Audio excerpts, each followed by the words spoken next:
Before I get fully into this, I felt it necessary to point out that I have no idea how long this has been happening. But now that I know of it, now that I'm fully and intimately aware of what I've been living with in blissful ignorance for an untellable amount of time, I absolutely cannot stop myself from hyperfixating on it. Like an odd freckle I've probably had my whole life, but upon discovery, my brain refuses to believe it could be anything other than cancer. Maybe it's harmless, maybe it isn't. A week or so ago, I noticed that my pet lizard's tank decor, fake plants, and general clutter was consistently being overturned each night. Every morning, I would have to remove her from the enclosure and reorient most of her surroundings. I've had the lizard for a few years, and this was new behavior. Even so, it wouldn't have struck me as odd if I had caught her doing it once or twice. I'm a night owl, so I almost never fall asleep before 3 or 4 a.m. But being that I had never borne witness to her antics, on top of the fact that she's a fairly small lizard, a leopard gecko, and some of her clutter is reasonably heavy, last night I decided to investigate further and see what sort of reptilian acrobatics my girl was getting up to in the wee hours of the morning. Now, my phone battery is utter garbage, but there was another solution. My mom's old digital camera.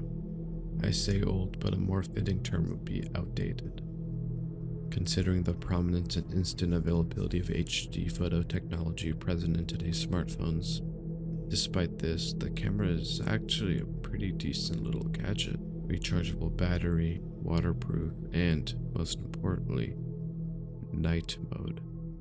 It took some effort to dig it out of the basement crawl space and recharge the battery, but by nightfall, I was ready to record Cirque du Lézard. I really wish I hadn't. I didn't bother setting up the camera until right before I was ready for bed, around 1:15 a.m. Early for me, yes, but I wanted to be able to wake up at a decent hour to review the footage.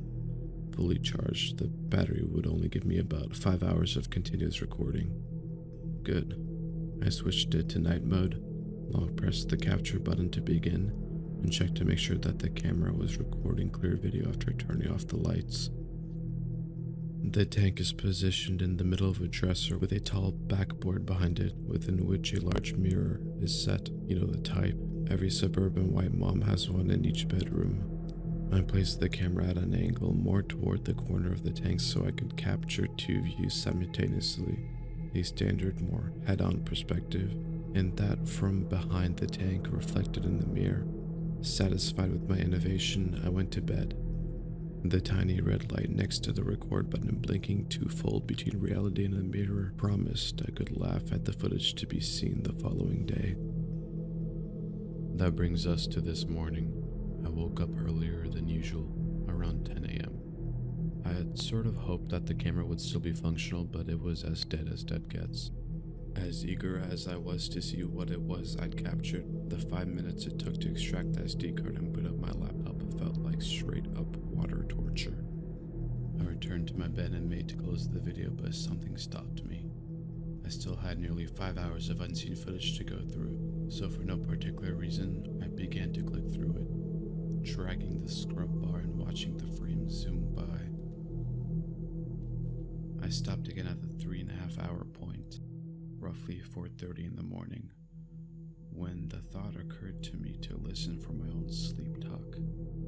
I'm somewhat famous in my family for holding full nocturnal conversations, so my newfound hope was that I'd at least captured some sort of mid-slumber rambling to laugh about later.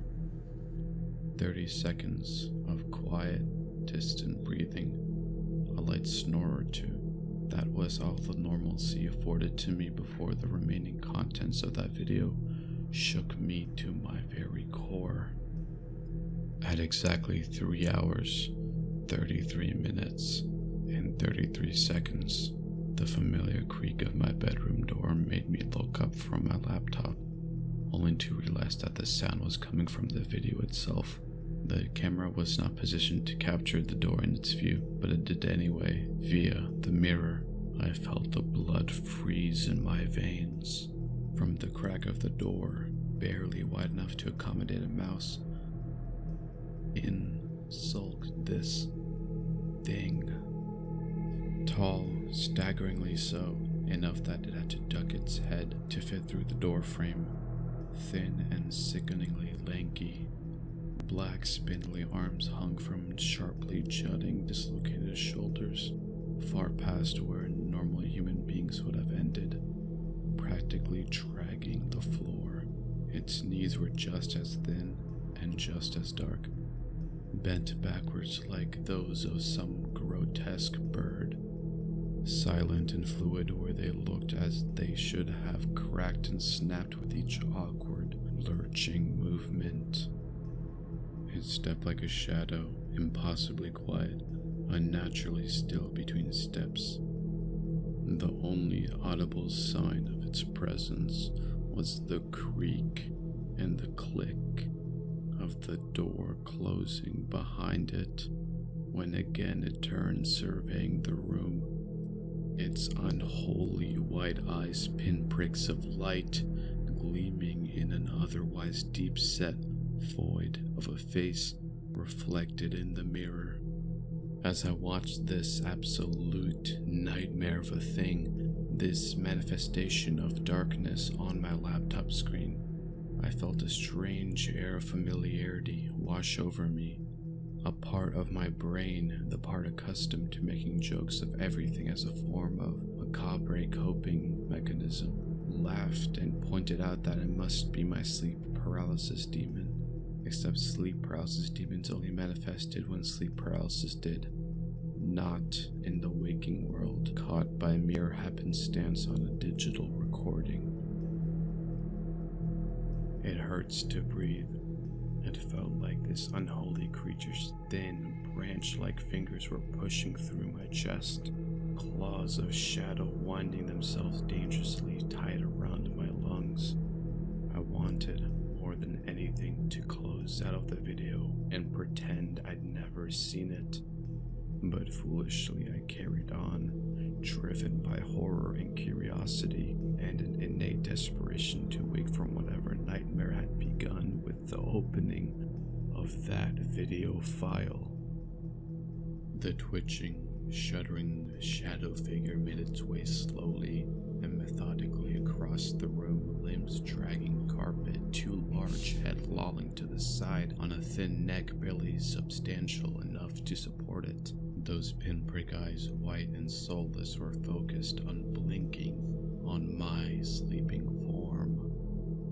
I felt a rush of bile surge its way up my windpipe as I watched it crawl into bed with me.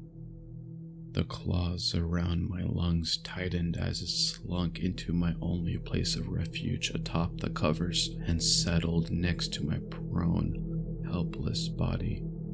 The second it draped one of those sickening, long, shadowy limbs over my waist, and those hypnotic, malevolent eyes shut into darkness, I exited out of the video. My hands were shaky, like leaves in a violent spring storm. On autopilot, I dragged the video file from the SD card to the recycle bin, then manually clicked into the bin to delete the evidence of the previous night's horrors for good. I slammed my laptop shut with a finality that I wish my brain would take a hint and adopt as its own. I haven't recharged the camera. I haven't even replaced the SD card, but I'm going to. Why? I don't know exactly. Those grotesque limbs and shining white voids keep playing over and over in my head, frame by frame. The video is gone, but I'll never be able to unsee it. I'll never be able to unlearn of the eldritch horror that placed itself beside me in bed, like it had slept there for 1,000 nights and then some. Nor will I ever be able to unwonder whether or not it will return. Tonight or any night following. I woke up this morning and I have done so every other morning thus so far. That has to count for something, doesn't it? It hasn't hurt me yet. Maybe it never will. Maybe that freckle is just a freckle.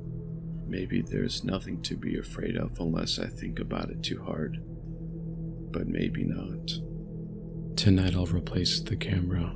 I'm afraid to record this thing head on, so I'll be using the mirror again. I just hope that I can handle watching whatever I capture.